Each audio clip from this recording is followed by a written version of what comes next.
everybody. Yes, I welcome you all to Ghani's Media.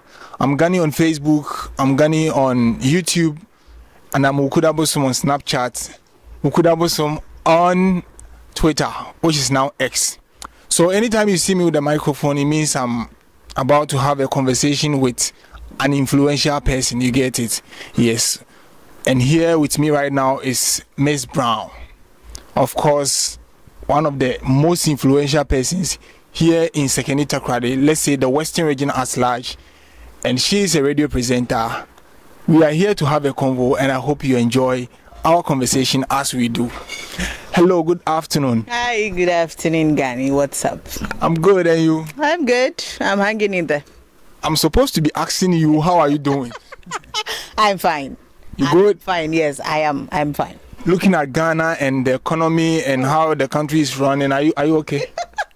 Today, funny enough, I spoke about the same thing on air during my show. And you see where Ghana is going right now. When we give about 5-10 years to come, we're not going to survive. The generation after us won't survive Ghana. Looking at what is happening right now, I don't think we'll survive Ghana. But what would we do? We're fine. Do you have any plans of maybe traveling someday? Oh, yes. Honestly, I want to leave this country. I'm sure it's because of that the visa is not coming. I'm very sure because they know when I go, I'm not coming back.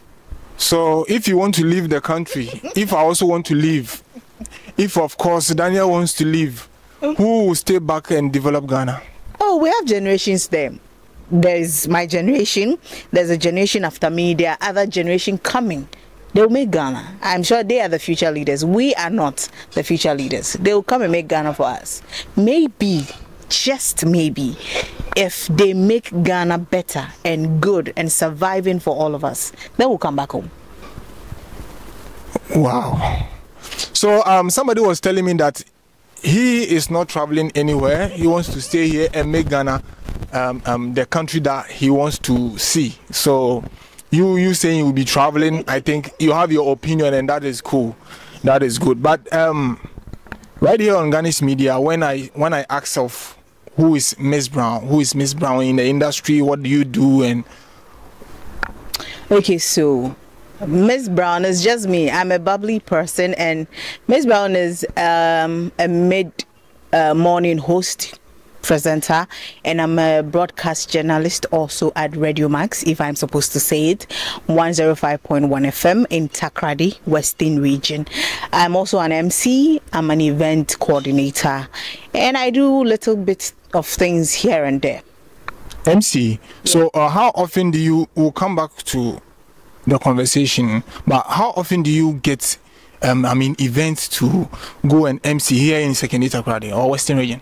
Okay, so for Western region, I would not say often, because you see, Takrady is more like we all know ourselves, and because we have friends here and we get to have acquaintances and we have people that we know here, when they give you the work, it's like they expect you to do it for free, and you're not able to charge them. So normally I take my time in taking deals when it comes to Western region, but when it has to be in Cape Coast or Accra or anywhere else, I'm ready to travel. But for here, because we know each other, we know ourselves, we're not able to do the work well, and the work is not even coming, because in Western region, someone has to know someone to know someone to know someone before you get anything to do.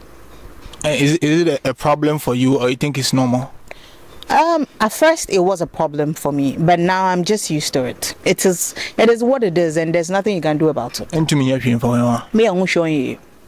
All right. So in your introduction, you said you are a bubbling person. What does it mean? Okay, so this is me. I'm always laughing. I don't know why I laugh. I'm always laughing. You look, Daniel, am I lying? She looks nice when she's laughing, right? So I think we like that. I'm always laughing. Even though I'm serious about something, I'm always laughing about it. I feel that the laughter or me smiling all the times give me the ample time to be myself, because I'm one person that when I get angry, you stutter stuff. It's another thing altogether. So I prefer smiling all the time. Wow. You know, it's nice when I hear stories of such. So you being a radio presenter, getting up from your bed early in the morning and then bathing, taking care of yourself and heading towards the studio? What is that one thing that motivates you to go to the studio all the time and then do what you have to do?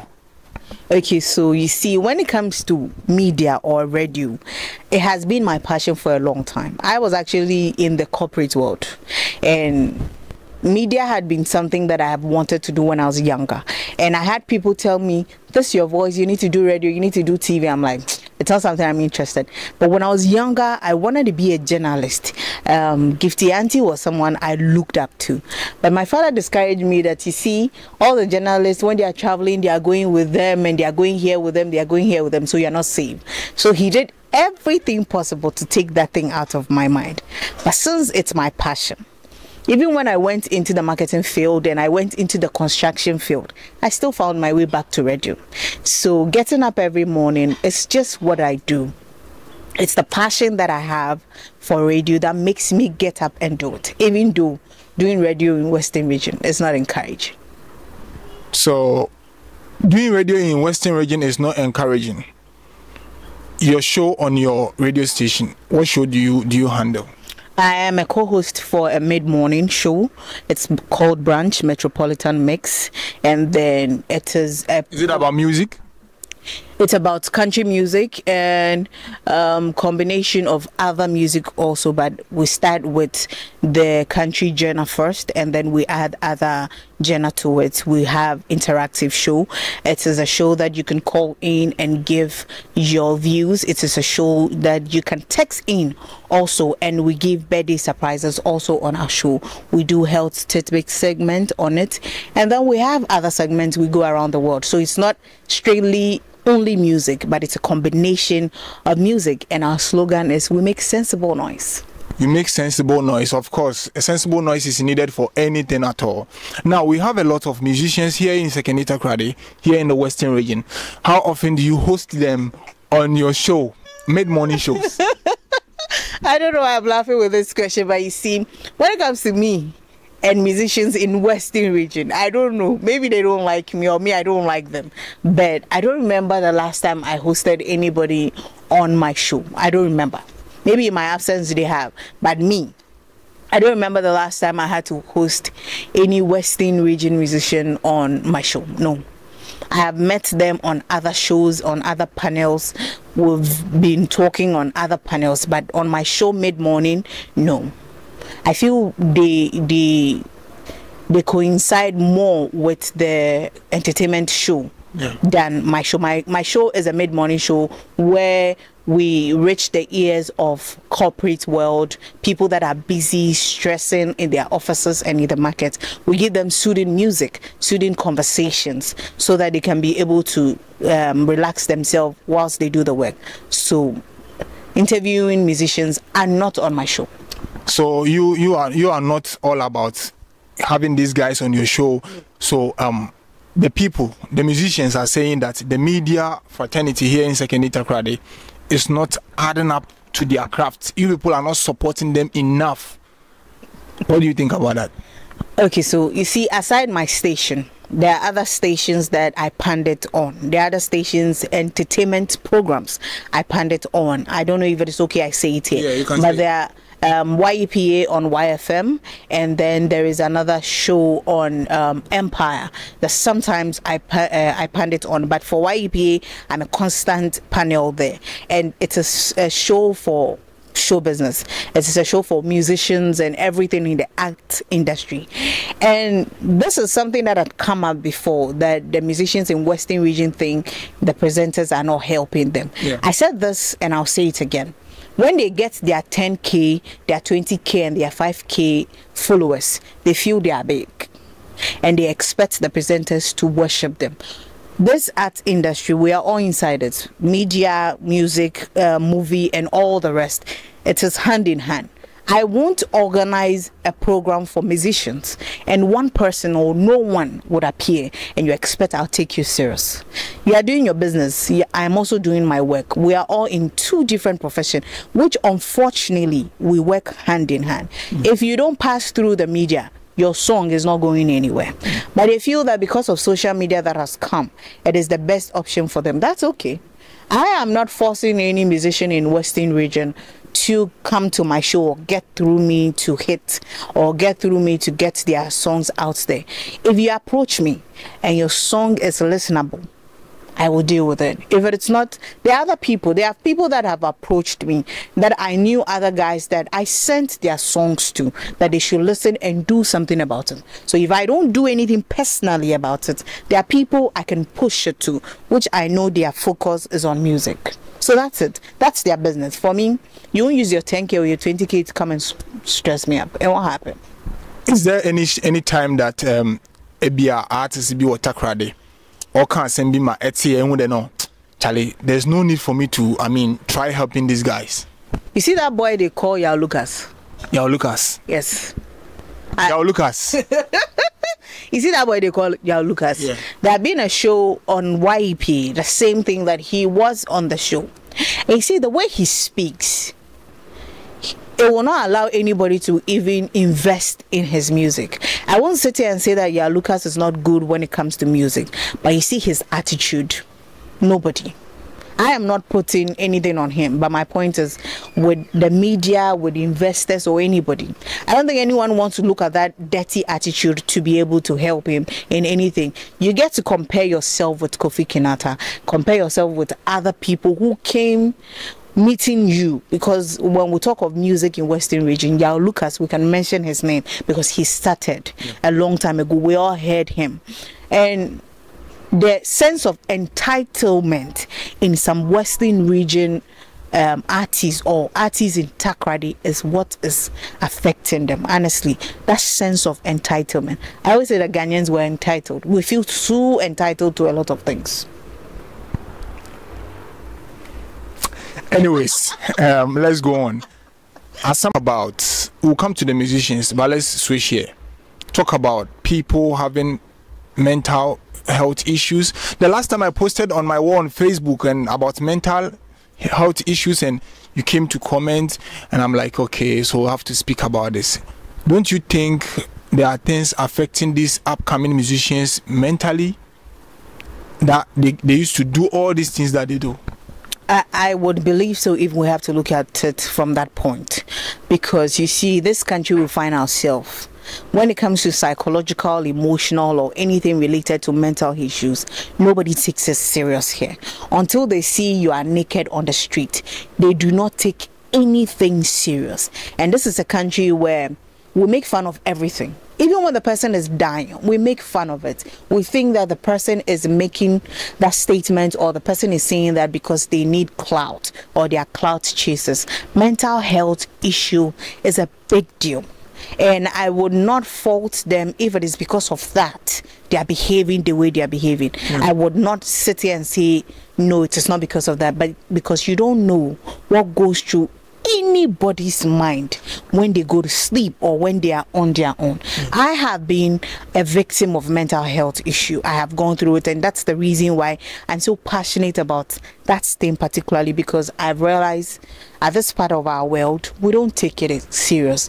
We do not take mental health serious, and a lot of people are going through that. If not 85% of people on earth or in Ghana, a lot of people are going through that psychological, either psychological, emotional, financial, or even physical. People are going through a lot of mental issues that I wish we could put an agency or attention to that. Don't you think it is because people will point hands at people when they voice out their problems concerning mental health? Or don't you think there'll be a laughing stock in the society they live or where they find themselves? That could be the reason why people don't really voice out about these issues. Don't you think so? I understand you, but you see, when we decided to speak about mental health issue, there is something I jotted down. We have different types of mental issues. We have anxiety disorder. That is the general anxiety thing, the panic disorder and all that. And we have mood disorder. People don't know about this. The mood disorder is the depression, the bipolar, the one we see Abna Koko is going through. Yes, and then we have the traumatized related disorder. That one too is another crazy thing that people end up reacting even physically. through that one. And then we have the personality disorder. So the personality disorder might be for the media people, the musicians, the actors, and every other person in the public space. Mental health issue, and it's a huge thing that it would take every day to speak about. It will take us every day to speak about. And this is something that I'm very, very passionate about. And talking of people feeling shy or feeling that they will be stigmatized if they talk about their health. Yes, you see, when you talk about your health issues, especially mental health, people around you, funny enough, the people you call your family, the people you call your friends, that you expected that they will listen and do something about it, are the people that laugh about it.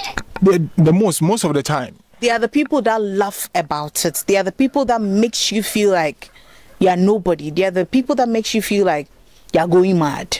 And they say it to your face that you're going mad without knowing what is even going through your brain. And it's so sad. It is so sad that we get to have stigmatization from our own friends and family. I'm sure that's one of the reasons people are not able to speak about it. But you see, anybody that goes through mental health, firstly, speak about it several times, most times, for a long time. And when they don't get anybody to respond to them or to be there for them, then they resort to suicide. They resort to harming themselves. And it's sad that it is only when they end up losing their life, that's when we realize that, oh, no, but we didn't listen to it. I would just urge all of us that when people come to us, and we're all going through problems, we all have our fair share of issues in this world, but when someone closer to you, especially a family member or a friend, that you know how they were normally, and they are now coming closer to you, they are needing more attention. And when you're in that state, you need more attention. You need more attention, you need less attention. Someone that is depressed wants everybody around them but wants nobody around them. What does that mean? I mean, I don't get it. They want everybody around them. Yes, they want nobody around them. How? These are at a certain point, you want to be in the midst of people, and then at a certain point, you don't want to see anybody around you. But the time you don't want to see anybody around you is exactly the time you need people. The time that you don't need anybody around you, but that's the time is the time you need people. Exactly. That's the time you need someone to be there for you, because you see, when you get to that point, there's a lot of thoughts that enters your brain. There are a lot of things that tell you, do this, harm yourself, cut yourself, commit suicide. So if there's someone not close to you to speak to you or even distract you, those things in your mind push you to the wall. Me personally, I've been through processes. I mean, this series of listed stuff that you mentioned, but you know, I go down the next hour, the next 2 hours I come up. I don't know, it comes and goes, like light out, it comes and goes. So I'm like, what really is wrong? Sometimes I sit down, I'm like, what is wrong with me? Is it that I don't have people around me? Is it that nobody likes me? Is it that sometimes I feel like giving up? Sometimes I feel like I want to throw my laptop away. Sometimes like, so to the young guy like myself going through this thing, what do you have to tell them? Like, what education do you have for them? I feel one of these things too is pressure, and some of us too are created like that. There are a lot of people out there that give happiness to people, but they don't get it. They give happiness to people, they don't get it. Yeah. So this is a friendly person who is always there for everybody, who is always ready to assist everyone. But when they get to their turn to need help, there's nobody there for them. People are feeling you can do everything by yourself. Because you do this for me, you can do. People don't pay attention to their friends or their family. Just because they are there for them, they don't pay attention to them. So if you're a young person out there, you're going through depression or you're going through anything mental issue, being it emotional, being it financial, or even stress from work or something, it's either you seek attention or get close to people you can trust. Anybody dealing with mental health need people they can trust. Somebody probably like your mother or your best friend, someone you know they will selflessly be there for you. The key word is someone who would selflessly be there for you. It's not someone who is just doing something for you because they think they're doing you a favor. The moment you make someone who is having depression feel you are doing them a favor, they quail back into their shell and they don't come back again. And not everybody going through depression or going through a mental state has the strength to come out of it. People are not able to come out of it. There are people that are committing suicide and will sit there and ask, why would you do that? Why would you be so mad enough to be committing suicide? A lady would, or a guy will commit suicide because of a relationship that failed, and will sit down and think that they are stupid, excuse my language, to do that. But you have no idea what people feel or how people attach themselves emotionally to things or people. So please, if you're out there and you feel uncertainty in your brains, you feel uncertainty in your life, seek medical attention. Now, let's bring this to our educational curriculum. You see, you can go through the books from GHS to the tertiary, and then some of these issues are not really taken as a topic, because you go to the universities, you go to the halls, and you hear that no, somebody killed himself there, a lady did that there. Is it that something that we are refusing to fuse it into our education system, or it's like just like you are saying, nobody really care about it? So you see, I said this is a country where we don't take importance on mental health issues.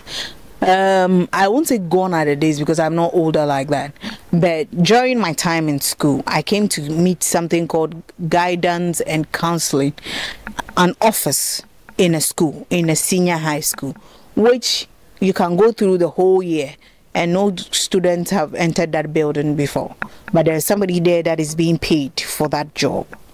That thing is there and nobody uses it. So I asked myself, what is the sense of having a guidance and counseling office in a school where it is not utilized? It comes back to my statement that I made, that this is a country where we don't take mental health issues serious.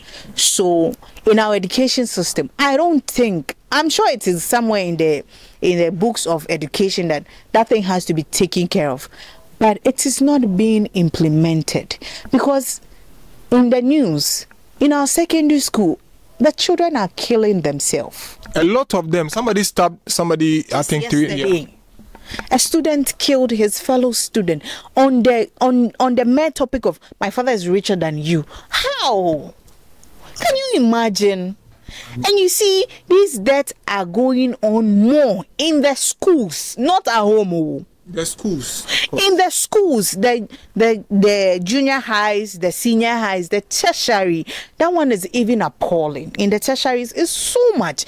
Even they are older than you expect that one weighing, so they will think about it. But you see, when someone is going through something, we don't bother to find out. This is a country where when a child falls down, they just pick him up and clean you, or sometimes your mother will even beat you on top of the falling down. Exactly. We won't take the child to the hospital to find out that maybe did he hit his head or something happened in their brain. We don't go through that.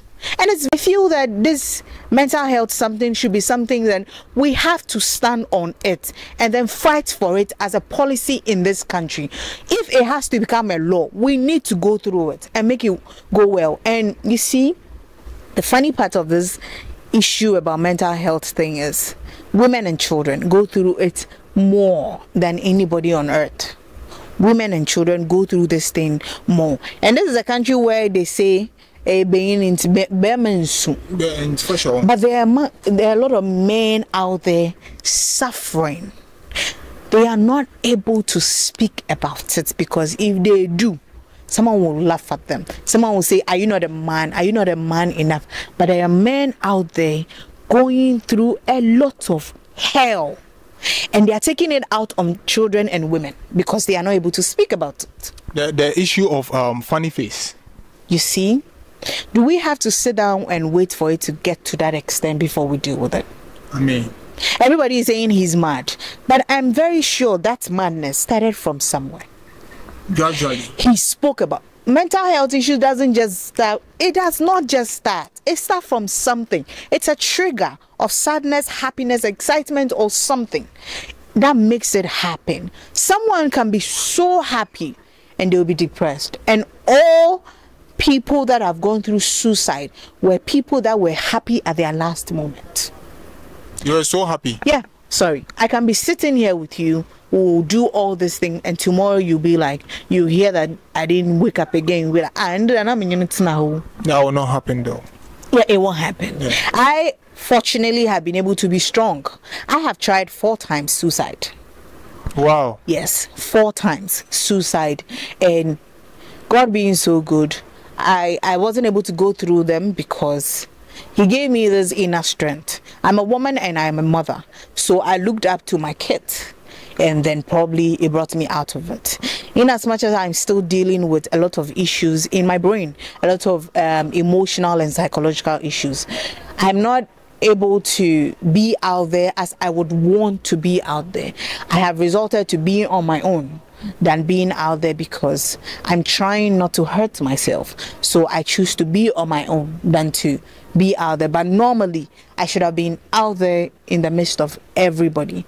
But there is this in my brain that everybody is living a fake life. Everybody is living a life that's to please other people. Yeah. So when you decide not to please other people, you become the odd one out. So the best thing is I stay in my room.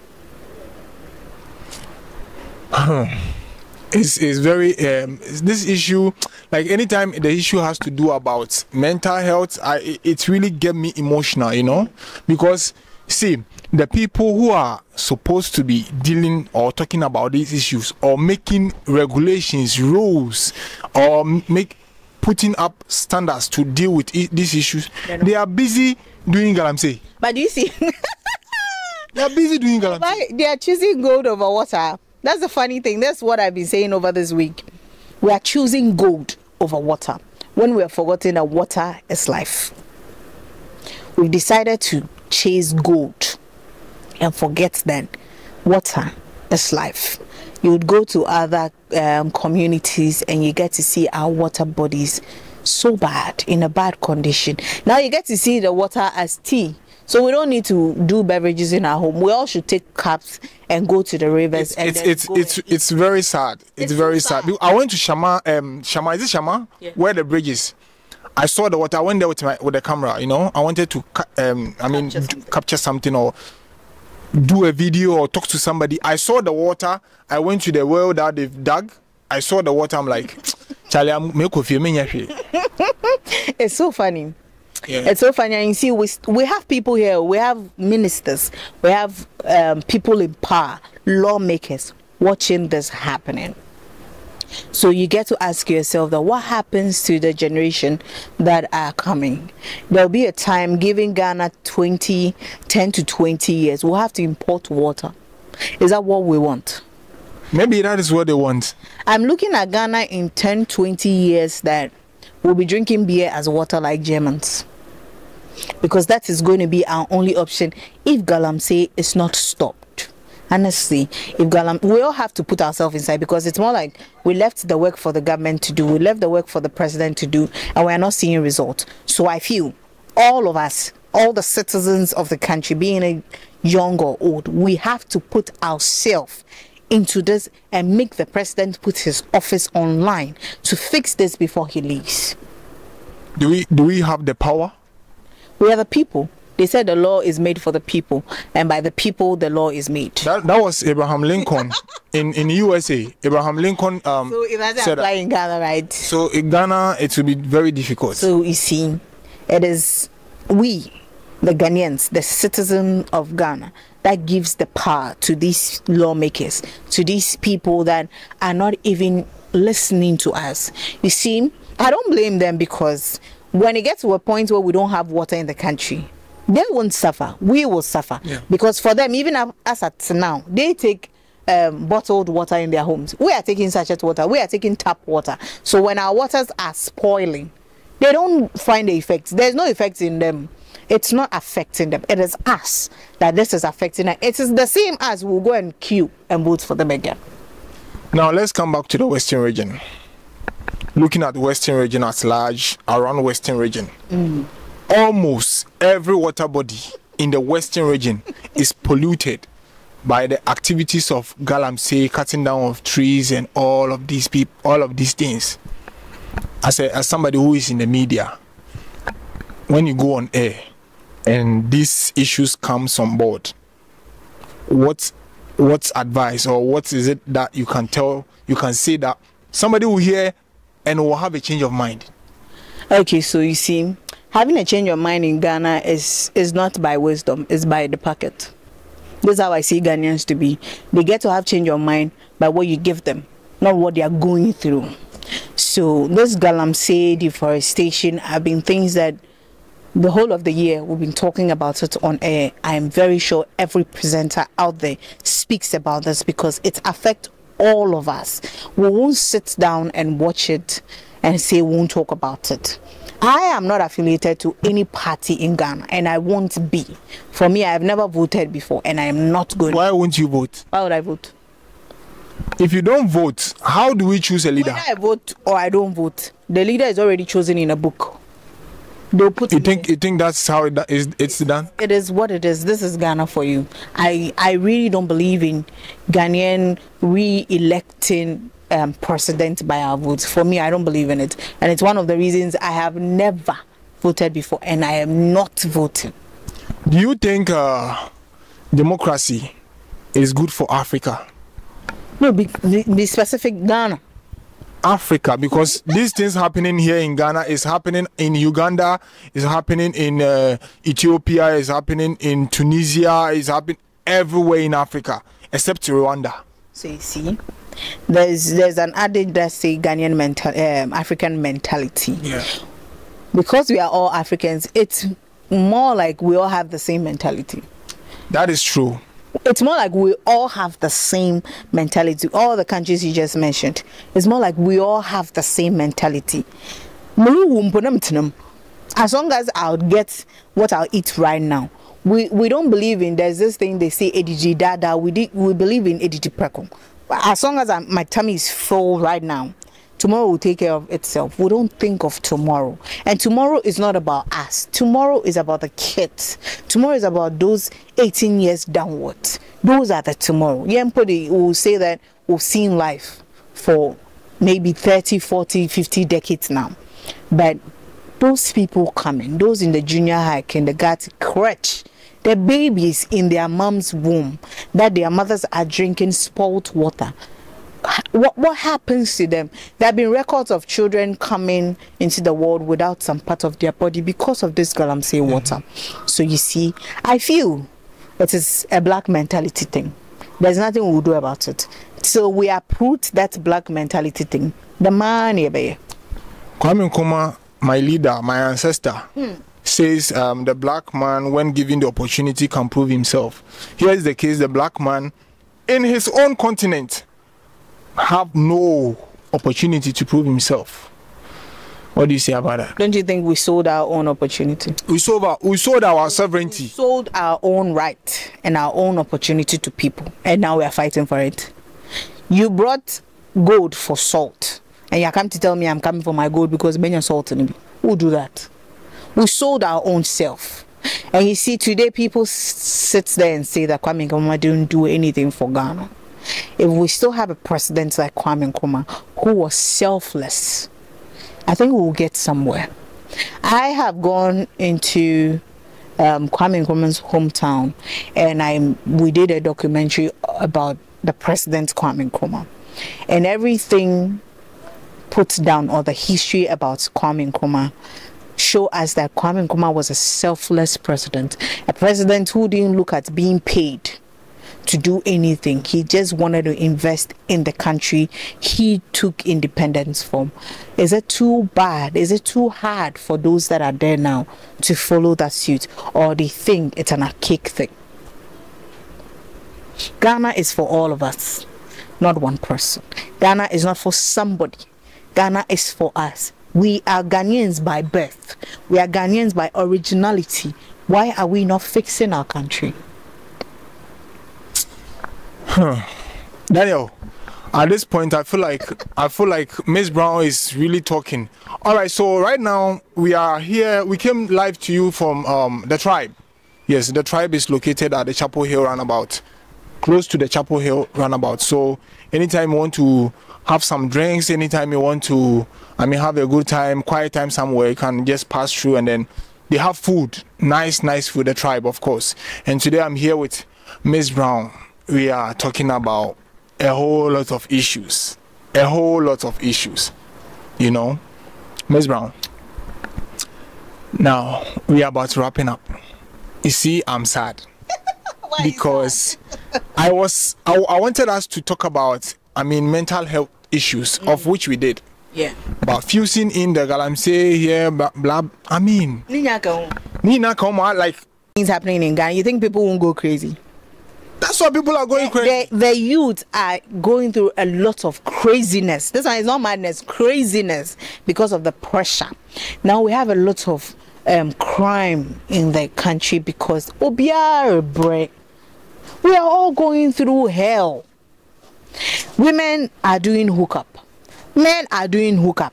Men are doing escort. Women are doing escorts. They are thieves. They are armed robbers. The crime is going up and up and up. If you go look for a job, you don't get it. So the fast way to get money is to go and do crime. When they get you, they send you to jail. But the people that are supposed to go to jail, they are not in jail. I was told that before a lady like yourself gets an opportunity to work in a company, you need to go down for somebody before you get it. How true is it? If you don't go, how would you get the work? Does it happen? It does. Some of us are not living lavishly or living the fake life or the lifestyle out there because we choose not to do it. Some of us are going hungry. Some of us are depending on the meager salaries we get because we are not ready to go through that. You see, at the end of the day, when you go through that to get a job, you have to go through it to maintain the work. So it's just a matter of time that everybody will just throw in the towel and be like, after all, what? I need to get a job, I need to pay my bills, so let me just do it. Do you think we need a mental emancipation? We do. We really do. You see, the mentality of Ghanaians should be reversed, be changed. We have to uproot and then invest in a different mentality altogether. If we start loving ourselves, we start thinking about ourselves, we start getting to know that we are the same, we all go 6 feet together, I think we will change our lifestyle.